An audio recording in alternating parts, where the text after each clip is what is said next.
स्वतंत्र भारताचे पहिले कृषी मंत्री अर्थात शिक्षण महर्षी डॉक्टर पंजाबराव देशमुख यांची आज जयंती आहे।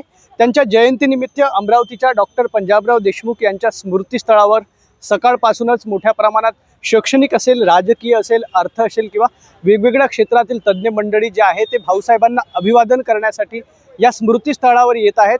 आपण जर पाहिलं तर डॉक्टर पंजाबराव देशमुखांनी श्री शिवाजी शिक्षण संस्थेची स्थापना केली आणि श्री शिवाजी शिक्षण संस्थेची स्थापना केल्यानंतर विदर्भामध्ये आणि एकूणच पश्चिम विदर्भामध्ये बहुजनांच्या घरापर्यंत शिक्षण पोहोचवण्यासाठी मोलाचं कार्य केलं।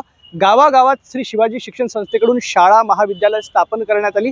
एकूणच महाराष्ट्रामध्ये रयत शिक्षण संस्थेनंतर सर्वात मोठी दुसऱ्या क्रमांकाची शिक्षण संस्था म्हणजे श्री शिवाजी शिक्षण संस्था आहे आणि भाऊसाहेबांचा आज जयंती उत्सव आहे आणि त्यानिमित्त राज्याचे मुख्यमंत्री स्वतः देवेंद्र फडणवीस भाऊसाहेब देशमुख यांना आदरांजली अर्पण करण्यासाठी याच स्मृतीस्थळावर येणार आहेत।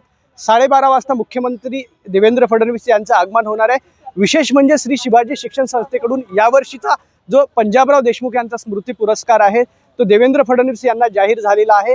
यापूर्वीचे 2 पुरस्कार जर पाहिलं तर केंद्रीय कृषी मंत्री शरद पवार आणि गेल्या वर्षीचा पुरस्कार हा नितीन गडकरी यांना देण्यात आलेला आहे आणि तिसऱ्या वर्षीचा पुरस्कार हा देवेंद्र फडणवीस यांना मिळतो आहे।